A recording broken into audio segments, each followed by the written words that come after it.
Salut les Astrams. Ça faisait un petit moment qu'on s'était pas retrouvés derrière mon bureau. Et bah donc aujourd'hui je vais vous proposer, alors c'est un petit tutoriel 100% Photoshop assez rapide. Je vais vous montrer comment est-ce qu'on peut faire avec Photoshop. Alors certains le font en utilisant Cyril et Photoshop. Moi, je vais vous le montrer qu'avec Photoshop, c'est comment est-ce qu'on fait pour décramer quelque chose. Allez, on se retrouve après le générique.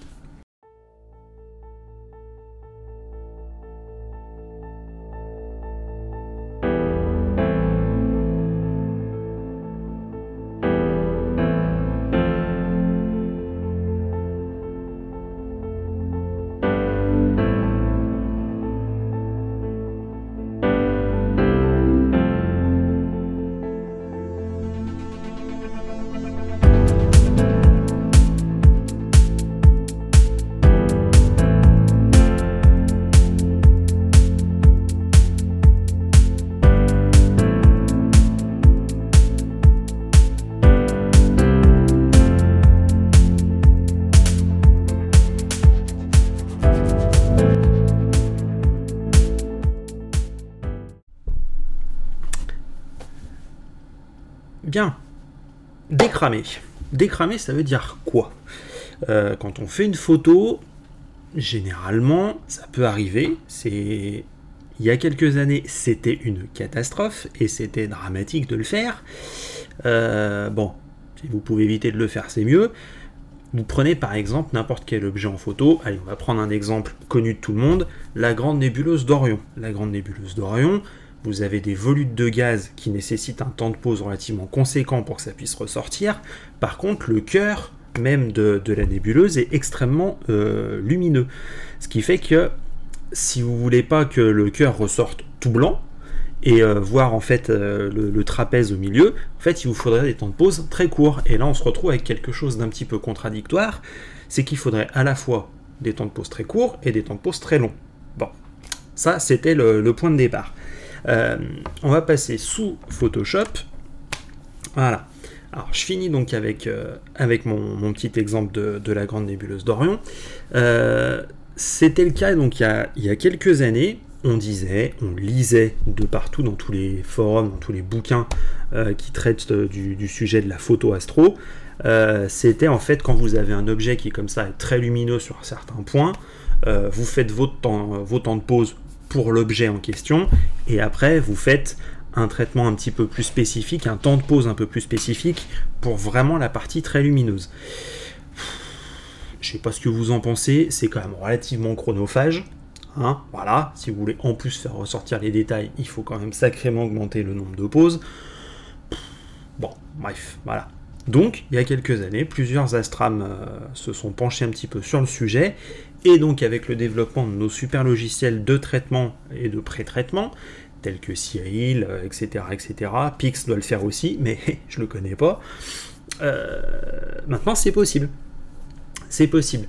Alors, par contre, moi je me suis aperçu d'un truc, c'est que d'utiliser à la fois Cyril et Photoshop, à moins d'avoir un PC de compète, ce qui n'est pas le cas du mien, bon, vous pourriez me dire, je pourrais très bien le faire avec les deux logiciels pas ouverts en même temps. Ouais, d'accord. Généralement, je m'aperçois que c'est cramé, je suis en train de faire mon traitement photo, je vais pas le faire en 15 fois. Non, moi j'ai trouvé une parade, j'ai trouvé un moyen de le faire exclusivement sous Photoshop. Je précise, parce que ça me l'a été demandé sur l'une des dernières vidéos, la dernière vidéo du traitement BADM57 que vous voyez là à l'écran, on peut le faire aussi sous GIMP. Alors, GIMP, c'est l'équivalent gratuit de Photoshop, on est bien d'accord là-dessus. Par contre, GIMP est quand même limité. Je m'explique. Les images que vous sortez de Cyril, souvenez-vous, déjà, je vous les fais enregistrer en TIFF format 16 bits. Pourquoi je les voulais faire enregistrer en 16 bits? Tout simplement parce que Photoshop, depuis quelques années, ne traite plus le 32 bits. Il a énormément de mal. Et GIMP, en fait, c'est encore pire. GIMP gère très mal le 16 bits. Donc, en fait, vous vous retrouverez avec des images en 8 bits. Donc, si vous traitez du 16 bits avec un traitement 8 bits, bah, vous vous heurtez rapidement en fait à des petits soucis. Alors, je dis pas que c'est infaisable, hein. J'avais tenté, quand j'ai recommencé l'astro il y a plusieurs années, Bon, il s'avère qu'après, de par mes désirs d'évolution professionnelle, je me suis retrouvé donc à avoir Photoshop. Voilà, donc bon, j'ai quitté GIMP peu de temps après l'avoir téléchargé pour atterrir sur Photoshop. Bon, bref, peut-être que d'ici quelques temps, je ferai des vidéos avec GIMP, il faudrait que je me replonge un petit peu dessus, parce qu'effectivement, on me l'a demandé. Voilà, bon, ça c'était les rapides présentations. Donc je vais vous montrer là comment est-ce qu'on fait pour décramer. J'en avais vaguement parlé lors de la dernière vidéo que j'avais fait sur M57. Alors, j'avais dit que le cœur, je le trouvais un petit peu trop cramé. Donc je vous rappelle, on va se faire un petit résumé. Voilà de quoi on part, sortie de Cyril. C'est potable. C'est potable. Et on a fait tout un traitement pour atterrir à ça. C'est pas mal, mais moi ça me titille encore un petit peu. Alors, qu'est-ce que je vais faire? On va essayer de venir modifier un petit peu ce centre-là, qui pour moi, là vous avez vraiment l'étoile qui est à l'origine de M57, qui est à l'origine de l'explosion, qui normalement est discernable. Là, le seul problème, c'est qu'en fait, elle est encore noyée, et je pense même qu'en fait, la nébuleuse est un petit peu trop surexposée. Bon, je vais pas tout traiter non plus, hein, parce que quand même, voilà quoi. C'était un essai de temps de pause, mais voilà. Alors, comment on fait? Bah, c'est pas très compliqué, vous allez voir. Donc, là, j'ai fait donc un CTRL ALT SHIFT plus E pour avoir donc l'image finale. Je la duplique, CTRL J. Cette image-là, je vais lui appliquer un masque. On va même faire autre chose avant. Hop, je vais foutre ça à la poubelle. Tac. Supprimer. Hop, on va partir là-dessus. Là, on va se faire un petit niveau. L'idée, en fait, c'est quoi? L'idée, c'est vraiment de venir assombrir la partie qui nous intéresse. Donc, dans notre cas, le centre de notre nébuleuse planétaire. Donc pour ça, vous n'allez pas agir sur les tons foncés, vous n'allez pas agir sur les tons clairs, vous allez agir sur les tons moyens. Et vous tirez tout simplement le curseur à droite, jusqu'à ce que vous ayez quelque chose qui vous paraisse pas trop mal. C'est pas grave, ça va faire un truc tout chelou, on s'en fout. Là, ça me paraît pas mal. Vous revenez sur les calques. Ensuite, ce que vous faites, c'est que vous prenez les deux et vous les fusionnez. Fusionnez les calques. Voilà. Donc là, si on reste logique, vous avez la version qu'on va dire décramée et la version dite originale. Qu'est-ce qu'on va faire? Là, on va mettre un filtre. Un masque. Je dis n'importe quoi. Ce masque, vous allez faire un CTRL-I pour l'inverser, donc pour le mettre totalement en noir. Je vous rappelle, sur Photoshop, en noir, l'information ne passe pas, enfin les modifications ne passent pas. Si le masque de fusion est blanc, la modification va passer. Maintenant, qu'est-ce qu'on va faire? Alors, on va zoomer un petit peu, de façon à ce qu'on y voit un petit peu plus clair. Voilà. Là, je suis pas trop mal point de vue zoom. Vous allez prendre le pinceau, et vous allez prendre... Là, on peut voir que c'est beaucoup trop gros. Hein. Ça me prend toute la nébuleuse, ça sert à rien. Je vais... largement diminué, c'est encore trop gros. Moi, ce que je veux, c'est uniquement la partie centrale de mon truc. Voilà.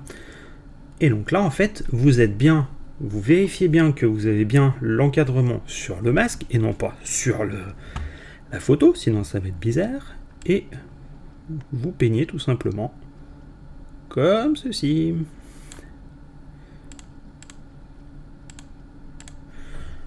Voilà, là, on n'est pas trop mal. Et là, c'est fini. Voilà. C'est pas mal, hein? Non, je déconne, on va pas s'arrêter là quand même. Non, c'était la mauvaise blague du jour. Vous commencez à me connaître depuis le temps. J'adore faire des blagues. Par contre, il y a un petit truc quand même qui me... Un petit peu trop zoomé là. Ouais, si, je vais peut-être aller choper un petit peu plus par là. Voilà. C'est pas mal. Maintenant, qu'est-ce qu'on va faire? Vous allez aller dans les propriétés, et là, en fait, vous allez venir jouer sur le contour progressif. Vous allez comprendre pourquoi. Voilà.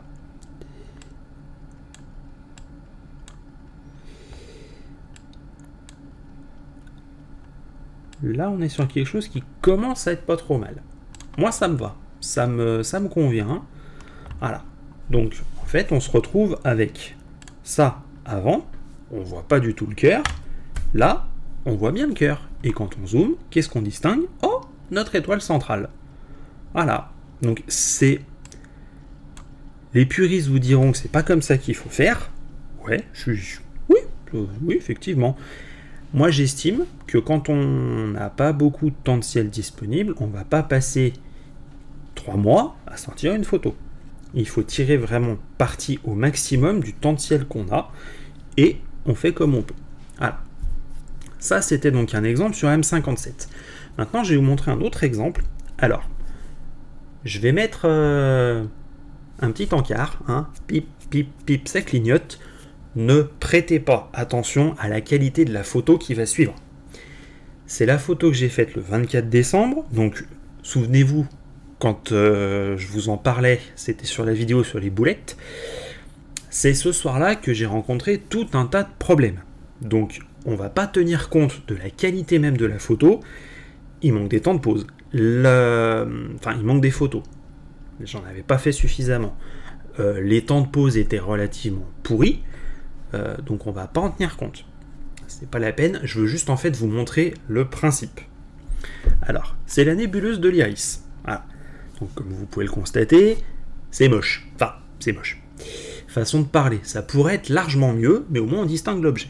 Bon. Par contre, effectivement, le cœur est vraiment cramé. On voit bien que l'étoile est complètement cramée.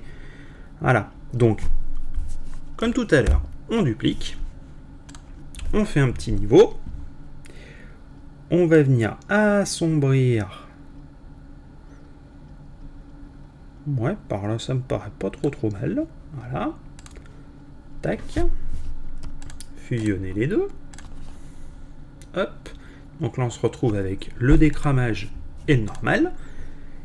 Maintenant, on applique notre masque de fusion que l'on inverse. On est bien sur le masque. Et là, hop. Vous voyez, en fait, c'est ça que je vous disais. Si on zoome trop, ça fait moche. C'est pour ça que je ne suis pas vraiment satisfait de l'image. Je vais essayer de la refaire un de ces quatre. Pour ça, il faut que je retourne sur mon lieu d'observation. Voilà. Là, je pense qu'on n'est pas trop mal. Ouais, je pense qu'on est pas mal. Alors.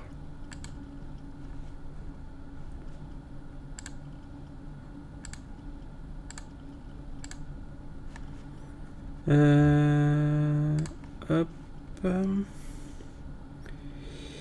Donc on va venir décramer. C'est toute cette zone là en fait que j'aimerais décramer un peu.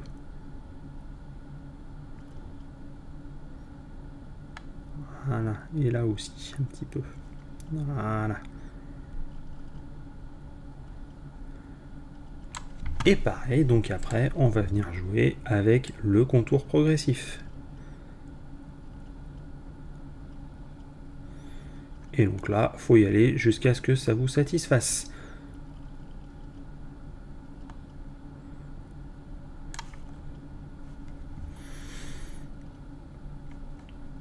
Voilà. Ça me paraît pas trop mal. C'était bien surexposé. Là, on récupère un petit peu. Alors après, effectivement, voilà, comme je vous disais, on pourrait pousser un petit peu plus loin le travail sur celle-ci. J'ai essayé de m'acharner, mais on voit que c'est pas beau, il manque de finesse dans cette photo. Donc bon, voilà.